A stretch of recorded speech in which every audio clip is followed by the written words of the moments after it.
আলা জালিকা রাওয়াহুল বুখারী। জোরে জোরে বলেন না মারহাবা। আজকে আমি কথাগুলি বলতেছি এই কারণে, হুজুর আমাকে বলছে আকীদার ব্যাপারে কথা বলার জন্য। এই জন্য আজকে আমি বললাম, দেখেন ভাইয়েরা আমার, ফাইন আমিনু বিমিসলি আমানতুম ফাকাদ ইহতাদাও। তারা যেইভাবে ঈমান আনছে তোমরা যদি ওইভাবে ঈমান আনো তইলে হেদায়েত প্রাপ্ত হবে। আর যদি তোমরা এ করো ফি শিকাক, তাহলে তোমরা এমন ঝগড়ার ভিতরে পড়বে এবং ঝগড়ার ভিতরে পড়ে একজন আরেকজনকে হত্যা করবে। ব্যাপারটা বুঝতে পারছেন? তো এই জন্য আউলিয়া কেরাম সাহাবারা যেইভাবে ঈমান আনছে আমাদেরকে কি ওইভাবে, ব্যাপারটা বুঝাইতে পারছি ভাইয়েরা আমার?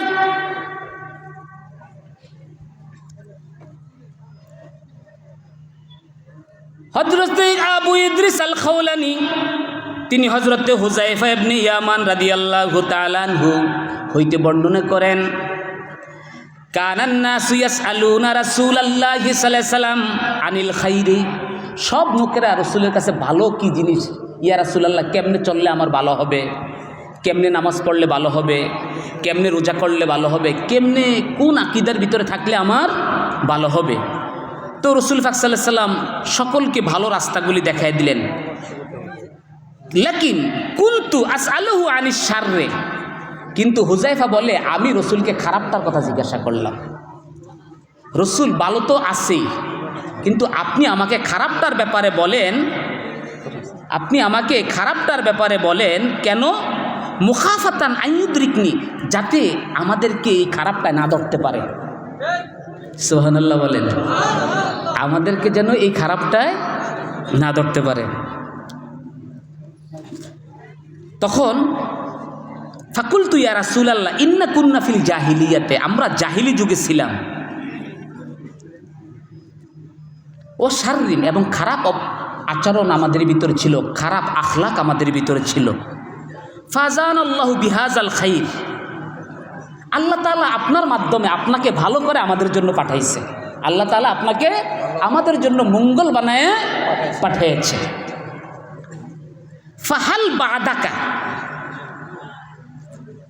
ফাহাল বাদা হাজাল খাইরে মিনাশ শার, ইয়া রাসূলুল্লাহ এই যে আল্লাহ আপনাকে যে মঙ্গল কইরা পাঠাইছে, এই আপনার ভালের পরে আবার কোনো খারাপ আসবে কিনা? আল্লাহর নবী বলতেছেন নাআম। আল্লাহর নবী বলতেছে কি অবশ্যই খারাপ আসবে। আবার প্রশ্ন করে, কুলতু হাল বাদা যালিকা শাররে মিনাল খাইরে, এবার প্রশ্ন ধরন অন্য। ওই সময় বলছে ইয়া রাসূলুল্লাহ আল্লাহ যে আপনাকে যে ভালো করে পাঠাইছি, ভালো পাইছি, ভালোর পরে কি খারাপ আসবে? নবী বলছে হ্যাঁ। এরপরে নবী বলতে, এবং এবার বলতেছে হাল বাদা যালিকা শাররে মিনাল খাইর, ইয়া রাসূলুল্লাহ তাইলে কি ভালোর পরে অবশ্যই খারাপ আসবে? এই শারটা কি খারাপের পরেই আসবে? নবী বলছে হ্যাঁ অবশ্যই। তাহলে কি? ক্বালা ফিহি দাখনুন, ফিহি দাখনুন, দাখনুন বুঝেননি? আয় দবাবুন, দবাব বুঝেন? কুয়াশা, কুয়াশা বুঝতে পারছেন? কুয়াশায় কি একটা লোক দেখা যায়? হ্যাঁ, কুয়াশায় যখন অন্ধকার হয়ে যায় দেখা যায়? বলতেছে ফিহি দাখনুন, দেখো এটা একটা ধোঁয়াশা, ধোঁয়াশা, ধোঁয়া, ধোঁয়া। আমরা কই না দুখান মানে সিগারেটের ধোঁয়া। ফিহি দাখনুন, এটা হলো ধোঁয়াশা, ধোঁয়াশা। ও ইমানদারেরা রে শোনো, এটা তোমরা বুঝতে পারবা না, এমন খারাপটা আসবে, এটা ধোঁয়ার ন্যায় আসবে, ধোঁয়ার ন্যায় আসবে। কেমন ধোঁয়ার ন্যায় আসবে? ফাকুলতু ইয়া রাসূলুল্লাহ মা দাখনুহু ইয়া রাসূলুল্লাহ, এই ধোঁয়াশাটা কি, এই স্পষ্টতা কি, এই অস্পষ্টতা কি? ক্বালা কওমুন ইয়াহদুনা বিগাইরি হাদিন, কওমুন ইয়াহদুনা বিগাইরি হাদিন, তোমাদেরকে জান্নাতের হেদায়েতের ঠিকাদারির রাস্তা নিয়ে আসবে বিগাইরি হাদি, কিন্তু তাদের মাঝে হেদায়েত নাই। তোমাদেরকে কি কইব? বলবে আমি সহি নামাজ পড়াইতেছি, সহি, তোমাদেরকে হেদায়েতের ঠিকাদার হয়ে আসবে। কওমুন ইয়াহদুনা বিগাইরি হাদিন, তোমাদেরকে হেদায়েতের ঠিকাদার হয়ে আসবে। বলতেছে তাদের হেদায়েত নাই, এরপরে বলতে তারিফু মিনহুম ওয়া তুনকিরু, তোমরা যে আমলগুলিকে চিনতে জানতে, তুনকিরুহু, তারা ওগুলিকে অস্বীকার করবে। তোমরা শবে বরাতকে সুন্নাহ মনে করতে, তারা অস্বীকার করবে। তোমরা ঈদে মিলাদুন্নবীকে সুন্নাহ মনে করতে, তারা অস্বীকার করবে। তোমরা জিয়াফতকে সুন্নাহ মনে করবে, তারা অস্বীকার করবে।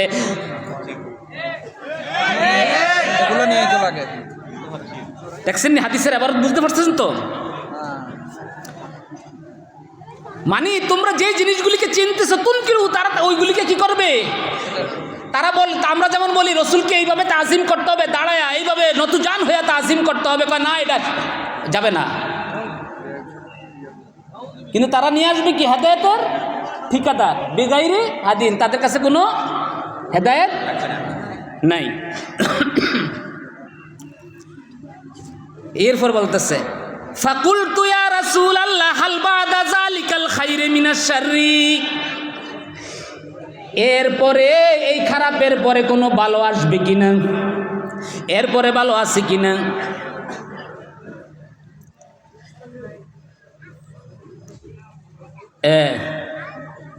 না ফাহাল বাদা যালিকাল খায়রে মিনাশ শাররি, এর ভালোর পরে আর কোনো খারাপ আছে কিনা এটা তো বইলা দিলেন।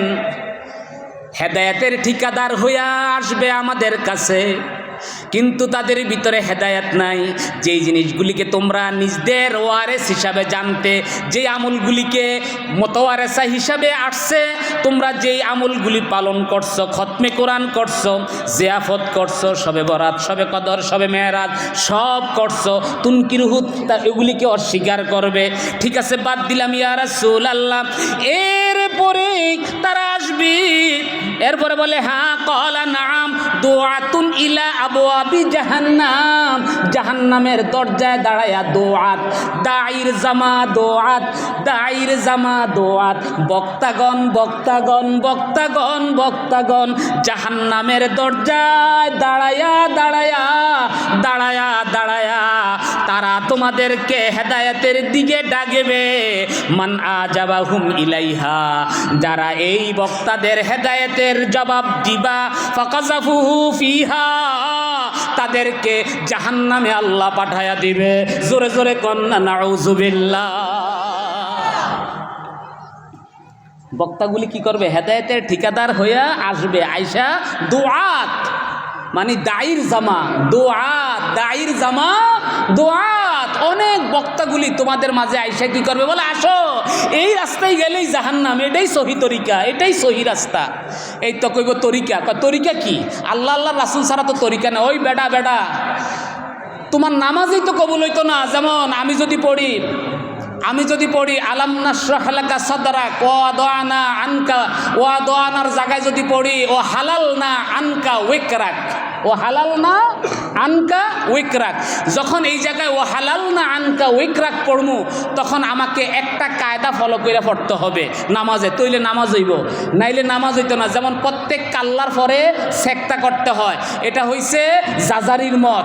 আর সাতুবির মতে হইছে সব জায়গার কাল্লায় সেক্তা করতে হয় না। এই জন্য তামাম ইমামরা ইত্তেফাক হইছে, তুমি যদি নামাজ পড়তে যাও দুই তরিকার এক তরিকায় তোমাকে নামাজ পড়তে হবে, নাইলে সাতুবির তরিকায়, নাইলে জাজারির তরিকায়। তরিকা ছাড়া তোমার নামাজই তো হয় না, তরিকা ছাড়া কোরআন শরীফ হয় না। কোরআন শরীফের দিয়া নামাজ পড়তে হইলে কয় তরিকা মানতে হইব? দুই তরিকার এক তরিকা, দুটো তরিকা একসাথে মানলে হইব না, দুই তরিকার এক তরিকা মানতে হইব। তো তরিকা আছে না নাই? এই জন্য তরিকা ছাড়া আপনি চলতে পারবেন না। আরেকদিন তরিকার ব্যাখ্যা করবো, সাবিল, তরিক, মাযহাব, জাহেদ, তারপরে সেরাত, এটি কোনটা কোন অর্থ দিব, ব্যাগ জায়গায় এক অর্থ চলে। ব্যাপারটা বুঝতে পারছেন? কোন অর্থ কোন জায়গায় যায় লাগবো, কোন অর্থ কোন জায়গায় যায় খাওয়াইতে হইব, সব জায়গায় সবটা চলবে না। এবার আসেন ভাইয়েরা আমার, কয় ইয়া রাসূলুল্লাহ সিফহুম লানা, ও ওই বক্তাদের ব্যাপারে আমাদের কাছে কিছু বলেন। কয় কি করমু, তারা তো দোয়াশা। কয় ওহুম মিন জালদাতিনা, তাদের লেবাস থাকবে আমাদের লেবাসের মতো, দাড়ি টুপি জুব্বা। এইবার বলেন তো দাড়ি টুপি জুব্বা দিয়া কি সুন্নিয়ত?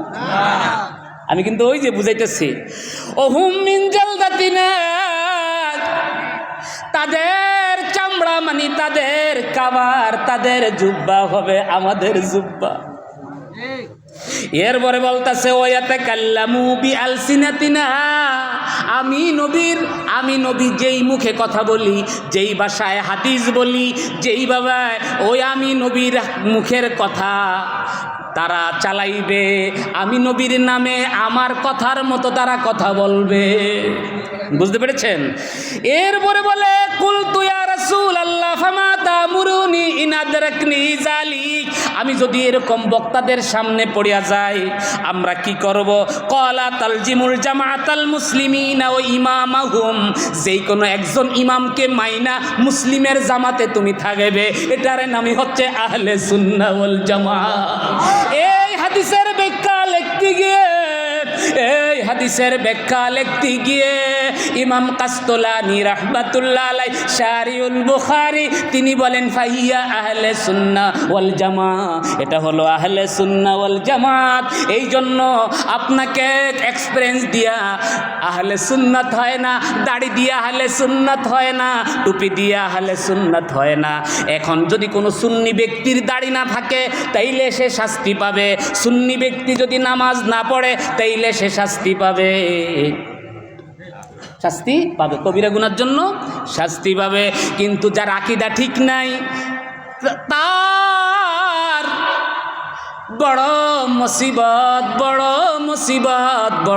মুসিবত।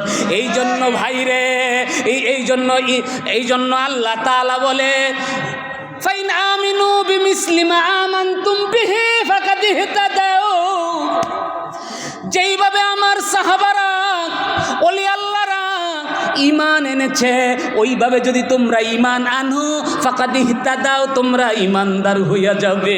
আজকে মাজার ভাঙতেছে রে বাবারা, শোনো রে, রসুল মাজার ভাঙার জন্য বলেছে মুশরিকদের। এই জন্য ইমাম বুখারী অধ্যায়ে নিয়েছে হালতুন বাসু কুবুরা মুশরিক জাহিলি, হালতুন বাসু কুবুরা মুশরিক জাহিলি, জাহিলি যুগের মুশরিকদের কবর ভাঙ্গা অধ্যায় নিয়েছে। এই অধ্যায়টা তো নিতেও পারত হালতুন বাসু কুবুরিল আম্বিয়া, কিন্তু নবীদের কবরের উপরে যেই তাসবির ছিল, ছবিগুলি ছিল, এগুলি ভাঙতে বলছে। যদি কবর ভাঙ্গা যদি জায়েজে হইতো তাইলে মিশরের কবরগুলি কেন হযরতে ওমর ভাঙলেন না? আচ্ছা বলেন, এই যে পিরামিড কি রসুলের যুগে না এই মুসার যুগে? তাহলে হযরত ওমর কি মিশরের পিরামিডগুলি ভাঙতেন না? আচ্ছা রামসিসের লাশ, মূর্তি লাশ, একটা তো মেন লাশ, মূর্তি লাশ মিশরে যারা জাদুঘরে গেছে দেখবেন অনেক রামসিসদের মূর্তি, এটি কি রসুলের পরে বানাইছে না? এটি এই সময়।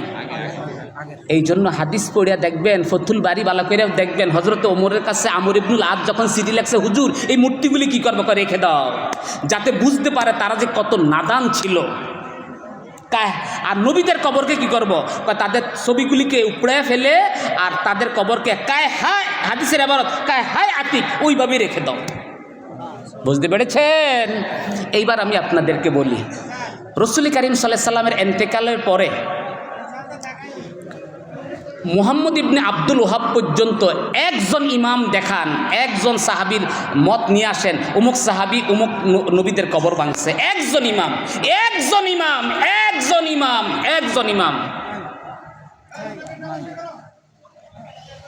তাইলে যদি কোন নবী তো বলছে আলা কবরান মুশরিফান ইল্লা সাওয়াইতাহু, সব কবরগুলিকে সমান করো, তাইলে এই হাদিসটা মানেন না কেন? আনাস রাদিয়াল্লাহু তাআলা আন ক্বাল নাহা রাসূলুল্লাহ সাল্লাল্লাহু আলাইহি ওয়াসাল্লাম আন্নাইল মাইয়িতে রাওয়াহুন নাসাই বিসানাদিন জাইয়িদিন সহিহ। আল্লাহর নবী বলে, ও আনাস, তোমাদের মাইয়িতরা মারা গেলে তোমরা পাবলিসিটি করবা না। মাইয়িতরা মারা গেলে করেননি পাবলিসিটি আপনারা? হ্যাঁ, কওমিরা করেনি, সবে করেনি। তাইলে রসুল তো মানা করছে পাবলিসিটি করতে। তাইলে বুঝা গেল ওই হাদিস হুকুম ইমামরা দিবে অন্য হাদিস দিয়ে। এবার ইমাম তহাবি রহমতুল্লাহ আলাই সহ ওনাদের মত ইবনু হাজার আসকালানি নিয়ে আসতেছে এই রসুলের নিষেধ ছিল যখন রসুল মদিনায় গিয়েছে তখন। পরবর্তীতে না রাসূলুল্লাহ সাল্লাল্লাহু আলাইহি সাল্লাম আনি সুহাদা ইল মুতার যুদ্ধের পাবলিসিটি নবী নিজেই মিম্বারে দাঁড়ায়া করেছে। বুঝতে পারছেন? রসুল পাক সাল্লাল্লাহু আলাইহি সাল্লাম নিজেই কি মুতার যুদ্ধের পাবলিসিটি নিজেই করেছে। তো এরকম অনেক জিনিস রসুল নিষেধ করেছেন, পরবর্তীতে কি রসুল ওইগুলিকে, যেমন কবর সমান করতে বলছে, রসুল নিজে উসমান ইবনে মাজুনের কবরের ভিতর উঁচা পাথর লাগাইছে। এই ফতুল বাড়ি খুলে দেখেন, খুব উঁচা পাথর। দুই সাহাবীর নাম উনি নিয়ে আসছে, এত লম্বা, কয় আমরা এত লম্বা আমাদের বডি সমান উঁচা, এবং পাথর দিয়ে বলতেছে এটা চিহ্নিত করলাম তোমাদের বাইয়ের কবর যেন তোমরা চিনে নিতে পারো। সুবহানাল্লাহ। তাহলে কবর উৎসা করা কি, বলেন কবর উৎসা করা কি জায়েজ? তো না যাই না কোনো কথা টথা বইলেন না বাইরে, এই কোরআন হাদিস রে নিজের মত মতো চালাইতে যায়েন না, বড় বিপদে পড়ে যাইবেন ভাইয়েরা আমার। এরপর বলতেছে তালজুমুল জামাতুম, তোমরা কি করো জামাতবদ্ধ হয়ে যাও ইমামের নেতৃত্বে। কার নেতৃত্বে? কয় মাযহাব তো মানি না। আরে ভাই তুই মাযহাব না মানলে কি হইব, সমস্যা নাই, মাযহাব না মানলে সমস্যা নাই, কিন্তু নামাজ তো ইমাম ছাড়া পড়তে পারস না। নিজের নামাজকে নিজে মসজিদে পড়ে, এই সময় তো কয় একটু দায়িত্ব ভেজাল। ভাই আমি সূরা কেরাত পড়তাম না, আমি সামি আল্লাহু লিমান হামিদা কইতাম না, আপনি আমার পক্ষ থেকে কন দেন না ইমাম সাহেবেরে। তো ইমাম সারাই যখন নামাজ পড়তে পারেন না, তাহলে আপনি ইমাম তো মানতে হইব। আজকে এই সমস্ত অমীমাংসিত জিনিসগুলি ভাই মাযহাব জিনিসটাই সে বুঝে না। মাযহাব বুঝতে পারছেন কি? যেমন আপনি, আমার এখানে উদ্দেশ্য হচ্ছে কি, আমি এখন কোথায় যাব, ধরেন আমি এয়ারপোর্টে যাব, এয়ারপোর্টে যাওয়ার জন্য আমার দুইটা রাস্তা, ঠিক না? এখন দুইটা রাস্তার ভিতরে, একটা রাস্তার ভিতরে পাথর টাথর লাগানো, ঠিক আছে? এখন অলিউল্লাহ আশিকি ভাই কী করছে, এই রাস্তার পাথরগুলি সরায়া দিচ্ছে, দেওয়ার কারণে এটা তরিক বা সাবিল যেই ছিল এখন একটা মানুষ হাঁটার মতো উপযোগী হয়ে গেছে। এখন এটার নাম হচ্ছে, এটা উপযোগী হওয়ার কারণে এটার উপরে জাহেব উঠছে। কে উঠছে? জাহেব, যে যাবে, যে চলবে, জাহেব উঠার কারণে এখন এটার নাম হয়ে গেছে মাযহাব, মানে চলার উপযোগী রাস্তা। আল্লাহ রাসূলের কাছে যাওয়ার জন্য চলার উপযোগী রাস্তা। এখন এই রাস্তাটা অলিউল্লাহ আশিকি সাহেব বানানোর কারণে মাযহাব অলিউল্লাহ আশিকি, এটা মানে অলিউল্লাহ আশিকির বানানো চলার উপযোগী রাস্তা। বলেন নবীর হাদিস না? বুখারীর হাদিস কি? বুখারীর নিজের কথা না, নবীর কথা? তাইলে নবীর হাদিস কন, বুখারীর হাদিস কন কি লিগা? উনি কষ্ট করে লেখছে দেখে। তো এই ঠিকই, নবী কেমনে নামাজ পড়তো, কেমনে কুলি করতো, কেমনে মাসে করতো, এই যিনি মাসালাগুলি কষ্ট করে আবু হানিফায় লেখছে দেখে আবু হানিফার মাযহাব বলা হয়। আরে ভাই রে, কি যে জিনিসগুলি মানে আমাদেরকে মানে বেখুফি আমাদের ভিতরে ঢুকাই দিতেছে। ভাইয়েরা আমার, আসেন একটা হাদিস বলি, আর হুজুর আসলেই আমি ছেড়ে দিব।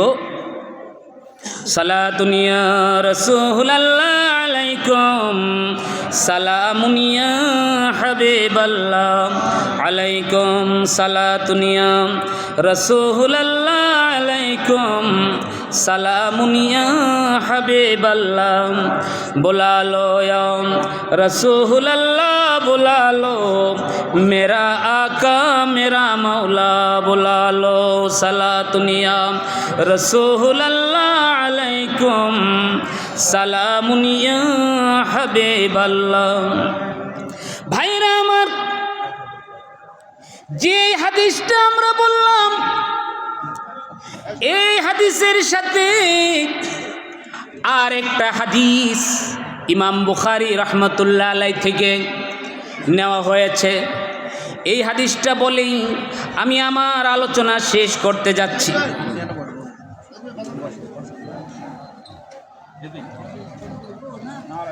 নারে তাকবীর, আল্লাহু আকবার, নারে রিসালাত, ইয়া রাসূলুল্লাহ, আহলে সুন্নাত ওয়াল জামাত জিন্দাবাদ জিন্দাবাদ।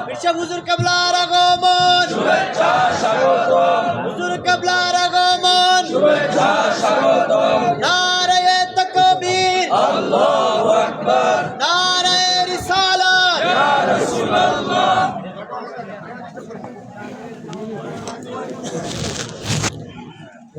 আল্লাহর হস্তে আল্লাহর হস্তে স্টেজে সবার জায়গা তো সম্ভব না, এবং বসতে একটু কষ্ট, মাহফিল একটু কষ্ট করাই লাগে, আজকে দোয়া করে গেলেই তো কষ্ট হইব না, বেশি করে দোয়া করে দেবেন যাতে সামনের বছর জায়গায় আমাদের নিজস্ব জায়গায় মাশাআল্লাহ, আলহামদুলিল্লাহ, আমাদের প্রতিষ্ঠানের জায়গায় মাহফিল, মাঝখানে প্রায় 8.5 কাঠা একটু আল্লাহ আমাদেরকে ব্যবস্থা করছে, মসজিদ 4.5